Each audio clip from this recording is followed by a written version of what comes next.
இது ரொம்ப முக்கியமான படம். இந்த படத்தை நாம ஸ்பெஷலா செலிப்ரேட் பண்ணிருக்கணும். நீ சொல்லு, எப்படி செலிப்ரேட் பண்ணலாம்? எப்படின்னா, இப்போ இந்த படத்தோட வில்லன்ஸ் எடுத்துக்கிட்டா நல்ல சாஃப்டா அப்ப உடம்புல அந்த தார் எடுத்து ஊத்திடு, அது உடம்புல ஒட்டிடும். அதுக்கப்புறம் கொளுத்துனா அது நின்னு நிதானமா எரிஞ்சு அப்ப உடம்போட ஒட்டி ரத்தமும் சதையுமா எரிஞ்சிடும். பரவாயில்ல, நெருப்புல எரிஞ்சு அப்படியே ஜோதியில ஐக்கியமாயி சும்மா ஜோதிகா மாதிரி தக்க சிக்கு தக்க ஜிம் தக்க சிக்கு தக்க ஜிம் சக் சக் சக். வெஜிடேரியனா கல்லாப்பட்டியில இருக்கிற பணத்தை பார்த்ததுமே அவனுக்கு சபலம் தட்டுச்சு. எண்ணி வச்சிருந்த முதலாளி, तुम लोग के भरोसे दुकान छोड़ के जाता हूँ, ऐसी हालत எண்ணி தான் வச்சிட்டு இருந்த முதலாளி. இல்ல வேணாம் முதலாளி, முதலாளி முதலாளி ப்ளீஸ் முதலாளி.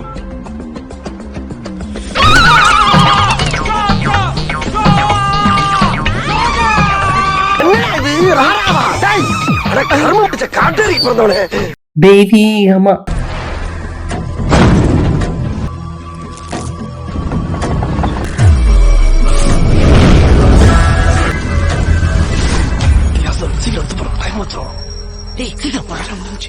Five minutes later. என்னாச்சு?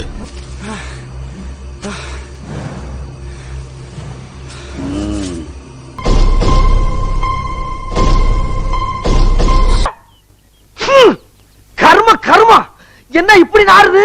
அப்போ ஹீரோ எவ்வளவு நல்லவரு. அண்ணே, பாடி மேல வந்துருமே. நடுவுல அறுத்துரு, குடல் எடுத்து கருக்கிடு, அறுத்த இடத்த தைச்சிட்டு கடல்ல தூக்கி வீசிரு, பாடி மேல வராது. அட காட்டு எரிக்கு பிறந்தவங்களா, என்னடா இது?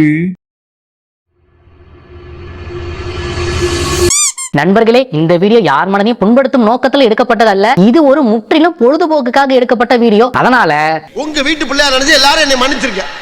Hello blast parts, welcome to Thalainagaram 2 roast. தலைநகரம் 1 வந்து நல்ல படம், ரொம்பவே நல்ல படம். அந்த படத்துல நம்ம வடிவேல் சார் வச்சு நாய்சேகர்னு ஒரு கேரக்டர் கொண்டு வந்து காமெடி நல்லாவே ஒர்க் அவுட் பண்ணி வச்சிருந்தாங்க. அந்த படம் வந்து கிட்டத்தட்ட 17 வருஷம் கழிச்சு தலைநகரம் 2 எடுத்தாங்க. ஆனா என்ன, டைரக்டர் எதுவும் சேஞ்சஸ் பண்ணி வச்சிட்டாரா? இல்ல, டைரக்டரே சேஞ்ச் பண்ணி வச்சிருக்காங்க. பார்ட் 1ல டைரக்டர் சுராஜ் பண்ணிருப்பாரு. இந்த தலைநகரம் 2 நம்ம ஏகே வச்சு முகவரி பண்ண விஜட் துரை தான் பார்ட் 2 எடுத்து பாடல் ஏற்றிருக்காரு. படம் ஓபன் ஆனதும் ஒரு 5-6 பேர் சேர்ந்து கரண்ட் லைனை திருடி ஒரு பாடி எரிச்சு சாம்பல் எடுத்துக்கிட்டு ஒரு ரவுடி கிட்ட கொண்டு போய் கொடுக்குறாங்க. அவனும் அள்ளி மித்தியில பூசிக்கிட்டு மோந்து பாக்குறான். ரொம்ப டெரரான ஆளா இருப்பாரோ. அவனுக்கு ஒரு பிளாஷ்பேக் போறாங்க. இவன் பேரு நஞ்சுண்டா. 15 வருஷத்துக்கு முன்னால ஆந்திரால வந்து சாராயம் கடத்திட்டு இருந்தவன் இப்ப சின்ன பசங்களை சேர்த்துக்கிட்டு ரவுடிசம் பண்ணிட்டு இருக்கான். கொஞ்சம் வருஷத்துக்கு முன்னால கவுன்சிலரோட பொண்டாட்டியை கரெக்ட் பண்ணி கவுன்சிலர் போட்டுறான். அதுக்கு ஒரு சில்லி ரீசன் அவங்களே சொல்லுவாங்க. சாப்பிட்ட உடனே தூங்கிடுறான். இவெல்லாம் உயிரோடு என்னத்துக்கு? ஒரு மனுஷன் சாப்பிட்ட உடனே தூங்குறது தப்பா? அந்த பஞ்சாயத்துக்கு அப்புறமா போவோம். இப்போ அந்த ஆன்டி கிஃப்டா கொடுத்த பணமும் நகையை வச்சுதான் நெஞ்சுண்டா அந்த ரவுடி பிசினஸ் பண்ணிட்டு இருப்போம். இப்ப அடுத்ததா ஒட்டுமொத்த கமிஷனர் ஆபீஸும் சித்தாரான ஒரு நடிகை காணம் தேடிட்டு இருக்காங்க. சார், வம்சி வராரு. வரட்டும், வாரிசு ஏன் சரியா போகலன்னு கேக்குறேன். இல்ல சார், ரவுடி வம்சி வராரு. இந்த வம்சி யாருன்னா நடிகை சித்தாராவோட லவ்வர். இந்த வம்சிக்கு ஒரு பிளாஷ்பேக் போறாங்க. கடை ரொம்ப நஷ்டத்துல போயிட்டு இருக்கு. கடையை லீஸுக்கு விடலாம்னு இருக்கேன். சார், யாரோ ஒரு நாதாரி பயலுக்கு லீஸுக்கு விடுறதுக்கு நல்லா தெரிஞ்சு எனக்கு விடுங்களேன். யூ பாஸ்கர், என்ன தைரியம் இருந்தா நீ முதலாளியாக பாப்ப, ஒழுங்கா போய் பாத்ரூம் கழுவிடான்ட்டு போயிடுறாரு. கடுப்புல இருந்த வம்சி கல்லாவை திறந்து பார்த்தா கட்டுக்கட்டா பணம். உணர்ச்சி வசப்பட்டு 2 கட்டை எடுத்து உள்ள சொருகும் போது முதலாளி வந்து கையும் குளமா பிடிக்க கல்லாப்பட்டியில இருக்கிற பணத்தை பார்த்ததுமே அவனுக்கு சபலம் தட்டுச்சு.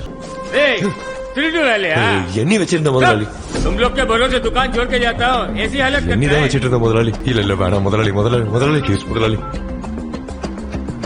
பதிலுக்கு வம்சியும்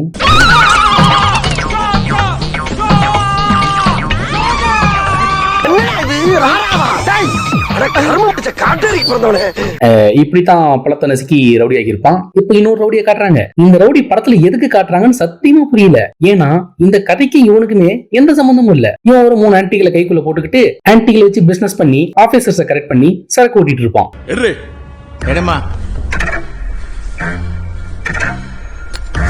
பேயில போமா இல்ல நீ ஒரு ஆர்டிஸ்ட்னு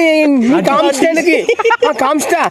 இப்ப 3 ரவுடிகளும் சென்னையில வட சென்னை, தென் சென்னை, சென்டர் சென்னைன்னு 3 பிளேஸ்ல இருப்பாங்க. இதுல யாரு ஃபுல் சென்னை கண்ட்ரோலுக்கு கொண்டு வருவாங்கன்னு தான் போட்டியே. இப்போ அந்த வம்சியை வெறுப்பேத்துறதுக்காக வம்சியோட லவ்வர் சித்தாராவை தூக்கிட்டு வந்து சீரழிச்சிடறான் நஞ்சுண்டா. என்ன இதுக்கடா ரேப் பண்ண? இங்க ரேப் பண்ணாதான் அங்க வலிக்கும், இங்க ரேப் பண்ணா இங்கதான்டா வலிக்கும். இப்ப வில்ல பசங்களா வில்லத்தனமா ஒரு பிளான் போடுறாங்க. எனக்கு தெரிஞ்ச பழைய ரவுடி ஒருத்தர் இருக்கான், பேரு ரைட்டு, பேசாம அவனை இதுல கோத்து விட்டு வம்சி கூட மோத விடுவோமா? ஏ மேன், அப்புறம் எதுக்குடா நீ ரவுடின்னு சொல்லி உரையா மாத்திட்டு இருக்க? உடனே பெருசு வந்து, என்ன பேர் சொன்னீங்க? ரைட்டு. ரைட்டு யாருன்னு தெரியுமா? நீங்க இப்ப பண்றதெல்லாம் அவன் 10 வருஷத்துக்கு முன்னாலே பண்ணிட்டான்டா. நீங்க மட்டும் அவன் குறுக்க போயிடாதீங்கன்னு பயங்கரமா பில்டப் பண்ணிட்டு இருக்கான். பெருசு, அந்த ரைட் என்ன பெரிய சுந்தர்சியா இவ்வளவு பில்டப் பண்ற? டேய், உங்களால முடிஞ்ச அவனை இல்லடா, அவன் ஒரு நாய்க்குட்டி வளர்த்தனான், அதை தூக்குடா பாப்போன்னு சவால் விட்டுறான். அடுத்த நாள் நஞ்சுண்டா கார்ல போயிட்டு இருக்கும்போது அவனோட அடியால் போன் பண்ணி, அண்ணே அண்ணே உடனே நம்ம குடோனுக்கு கிளம்பி வாங்க அப்படின்னு கூட்டு போறான். போய் பார்த்தா வில்லனோட ஆளுங்களை யாரும் அடிச்சு போட்டு போயிருக்காங்க. யாரா இருக்கும் சிசிடிவி செக் பண்ணா ஒரே ஒருத்தன் 7:12 உள்ள வந்திருக்கான், 7:12 வெளியில போயிருக்கான். Office possible. அப்போ அவன் வெறும் 17 செகண்ட் தான் உள்ள இருந்திருக்கான். அந்த 17 செகண்ட்ல 6 பேர் அடிச்சு போட்டு போயிருக்கான். யாராவதுன்னு பெருசு பார்த்துட்டு திரும்ப பில்டப் பண்ணுது. டேய், நாய்க்குட்டியை தூக்கிட்டீங்களா?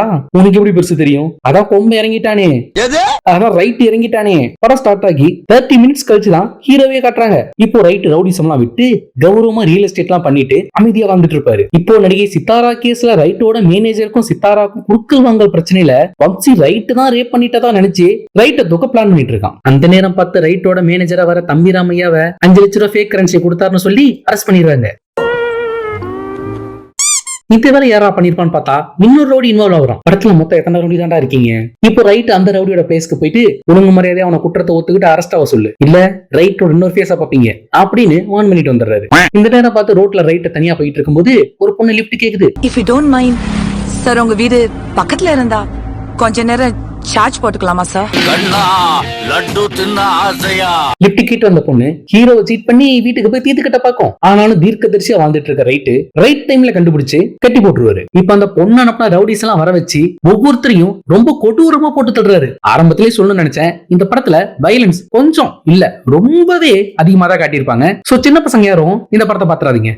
உடனே வம்சி தான் தன்னை கொள்ள ஆள் அனுப்புனதா நினைச்சு ரைட் வம்சியோட பிளேஸ்க்கு போயிட்டு வம்சி வான் பண்ணிட்டு இருப்பான். அங்க ஸ்விம்மிங் பூல்ல குளிச்சுக்கிட்டு இருக்க ஹீரோவோட கேரக்டர் பார்த்து ஹீரோ மேலளவு வந்துடும். இப்போ ஒரு நாள் ஹீரோ சார் மனோலைச்சல்ல உட்காந்து சரக்கு அடிச்சிட்டு இருக்கும்போது நஞ்சுண்டா அவனோட அடியாட்களோட வந்து ஹீரோவை ஒரு 17 இடத்துல குத்தி போட்டு போயிடுறான். உடனே அங்க இருக்கிற தம்பி ரம்மையும் அவரோட பொண்ணும் சேர்ந்து ஹீரோயின் கிட்ட கூட்டிட்டு போய் பெரிய பெரிய டாக்டர்ஸ் எல்லாம் வச்சு ட்ரீட்மெண்ட் பண்ணி ஹீரோவை எப்படியும் காப்பாத்திடுறாங்க. என் உயிரை காப்பாத்தின உங்களுக்கு நான் எதனா செய்யணும்னு இருக்கேன், சொல்லுங்க என்ன செய்யணும்? ஒண்ணும் இல்ல, என்ன செஞ்சது யாருன்னு எனக்கு தெரியணும், அவனை தூக்கிட்டு வந்து என் கண்ணு முன்னால நீ வச்சு செய்யணும் அப்படின்னு ஹீரோயின் ஆர்டர் போட உடனே ஹீரோ ஆக்ஷன்ல இறங்குறாரு. இப்ப யார் அந்த ஹீரோயினை தூக்கிட்டு போனாங்களோ அந்த 6 பேரை கண்டுபிடிச்சு உயிரோட குழிக்குள்ள இறக்கி கொலை பண்ணிடுறாரு. இப்போ ஹீரோயின் கண்ட அநியாயத்துக்கு வம்சி எந்த ஸ்டெப்புமே எடுக்கலன்னு வம்சியை போட்டு தள்ள சொல்லிடுறாங்க. உடனே ஹீரோ சார் வம்சியை தூக்கிட்டு வந்து போட்டு தள்ளிடுறாரு. பாடி மேல வந்துருமே, நடுவுல அறுத்துரு, குடல் எடுத்து கருக்கிடு, அறுத்த இடத்த தைச்சிட்டு கடல்ல தூக்கி வீசிடு, பாடி மேல வராது. இவனையாச்சும் சாஃப்டா கொள்ளுவார்னு பார்த்தா வயலன்ஸே வாங்கி இருக்கிற அளவுக்கு வயலன்ஸ் பண்ணி வச்சிருப்பாங்க. இப்ப ஹீரோ வில்லனோட ஆட்களை போட்டு தள்ளின காண்டுல வில்லன் தம்பி ராமையோ போட்டு தள்ளிடான். யோ நஞ்சுண்டா, நான் உன்னை பெரிய டானுன்னு நினைச்சேன், ஒன்னே வம்சியோட ஆளை தூக்கிட்டு வந்து போடுற, இல்லன்னா ஹீரோட ஆளை போட்டு தள்ளுற. இப்போ தம்பி ராமையோ கொண்ட கடுப்புல ஹீரோ நேரடியா நஞ்சுண்டாவோட இடத்துக்கே கிளம்பி போய் நஞ்சுண்டாவோட தலையை ஒரே சிவா சீவிடுறாரு. நஞ்சுண்டாவோட கேரக்டர் தான் மாஸ்டர் படத்துல வர பவானியை காப்பி அடிச்சு வச்சிருக்காங்கன்னு பார்த்தா படத்தோட கிளைமேக்ஸ் என்னடா பீஸ்ட காப்பி அடிச்சு வச்சிருக்கீங்க. சரி, இந்த படத்துல 3வது வில்லன் ஒருத்தன் தான், அவன் என்னன்னா அவன் அப்பவே 4வது அந்த குட்டி வில்லன் போட்டு தள்ளான்டா.